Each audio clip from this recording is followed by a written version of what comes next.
I do much wonder that one man, seeing how much another man is a fool when he dedicates his behaviors to love, will, after he has laughed at such shallow follies in others, become the object of his own scorn by falling in love. And such a man is Claudio. I have known when there was no music with him but the drum and the fife. But now would he rather hear the tabor and the pipe. I have known when he would walk 10 miles afoot to see a good armor. But now will he lie 10 nights awake, carving the fashion of a new doublet. I have known when he was wont to speak plain and to the purpose, like an honest man and a soldier. But now is he turned orthography, his words just a fantastical banquet, so many strange dishes. Shall I be converted and see with these eyes? I think not. One woman is fair, yet I am well. Another is virtuous, yet I am well. Another is wise, yet I am well. And until all graces come into one woman shall not come into my grace. Rich she shall be, that's certain. Virtuous, or I'll never cheapen her. Noble, or I'll not look on her. Wise, or come not near me. Of excellent discourse, a great musician. And her hair...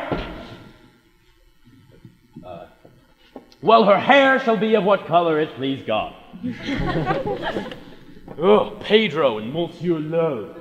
I will hide me. See you where Benedict hath hid himself? Very well, my lord. Come, Balthazar, we'll hear that song again.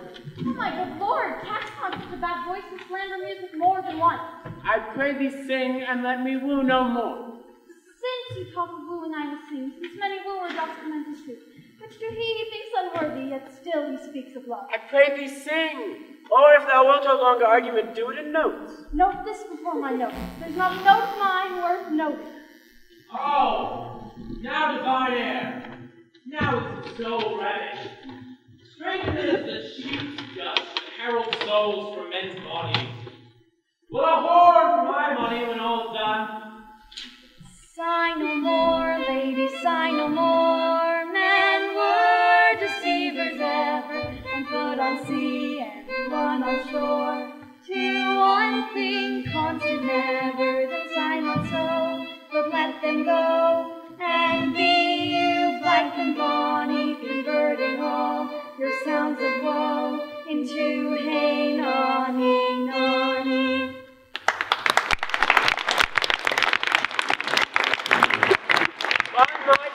A good song. And an ill singer, my lord. Nay, thou singest well enough. If he had been a dog that should have howled thus, they would have hanged him. Balthazar, I pray thee get us some excellent music, for tomorrow night we'll have it at the Lady Hero's chamber window. 'Tis done, my lord. Do so. Farewell. Come hither, Leonardo. What was it you told me of today? That your niece Beatrice was in love with Signor Benedict. I did never think that lady would have loved any man. No, nor I neither. But so wonderful that he should so adore a woman who he in all outward behaviors seemed ever to abhor. It's possible. Sits the wind in that corner. Maybe she doth but counterfeit. Faith, like enough. Counterfeit? Counterfeit? No, never think counterfeit of passion so near the life of passion as she discovers it. Why, what effects of passion shows she? Bait the hook well, this fish will bite. What effects? Why, you heard my daughter tell you. So she did. How, I pray you?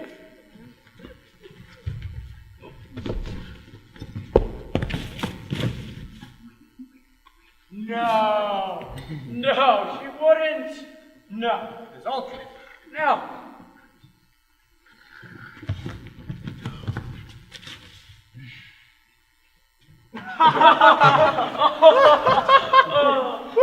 That's disgusting.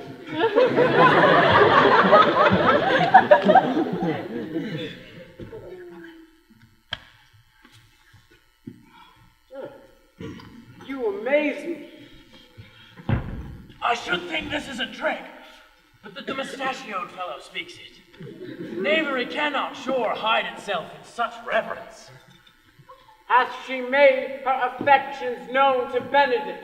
No! And swears she never will! That's her torment! 'Tis true indeed, so your daughter said. Shall I say she that so oft encountered him with scorn, write to him that I love him? This, she says, when she is beginning to write to him, for she'll be up 20 times a night in her smock, till she have writ him a sheet of paper. Then down upon her knees she falls, weeps, sobs, beats her heart, tears her hair, breaks curses. Oh, sweet Benedict, heaven give me patience!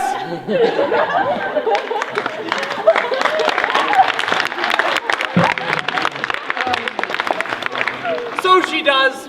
My daughter tells us all. She is often afraid she will do a desperate outrage to herself. It is very true. It were good that Benedict knew of it. To what end? He will but make sport of it and torment the poor lady worse. And he should, it were an alms to hang him. Absolutely. She is an excellent, sweet lady, and out of all suspicion, she is virtuous.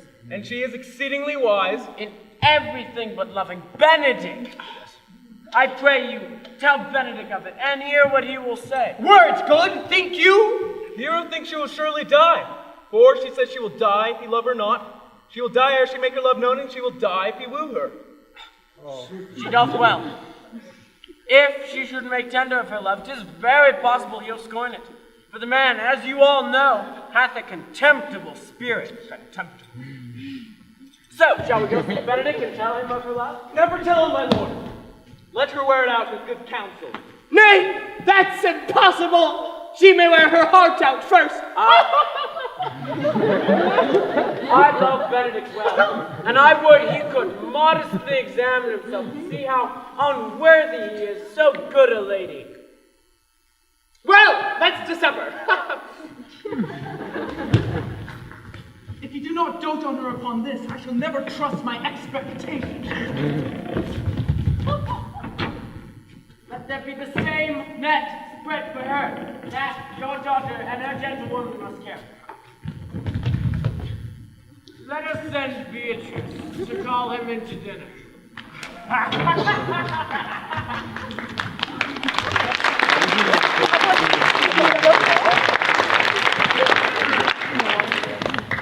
This can be no trick. The conference was sadly born, and they have the truth of it from Hero. And they seem to pity the lady. It seems her affections have their full bent. Love me. It must be requited. I hear how I am censured. They say I will bear myself proud if I perceive the love come from her. They say, too, she would rather die than give any sign of affection. Well, I did never think to marry. I must not seem proud. Happy are they that can hear their detractions and set them to mending. They say the lady is fair. 'Tis a truth, I can bear them witness. And virtuous. 'Tis so, I cannot reprove it. And wise. But for loving me, 'tis no great addition to her wit, nor no great argument of her folly. For I will be terribly in love with her. Now it may be I have some old quirks and remnants of wit broken upon me because I've railed so long against marriage, but doth not the appetite alter?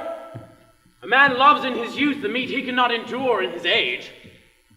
Shall these quips and sentences and paper bullets of the brain awe a man from the career of his humor? No! The world must be peopled. When I said I would die a bachelor, I did not think I would live to be married.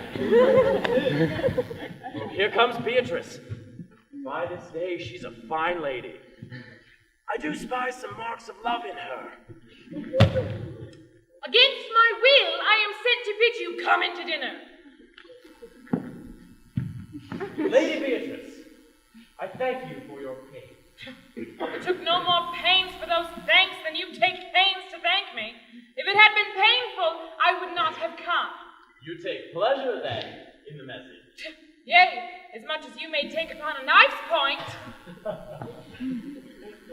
You have no stomach, senor? Fare you well. Heaven give me patience.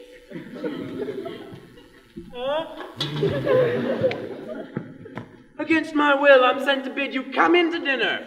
There's a double meaning in that. You took more pains for those thanks than you took pains to thank me.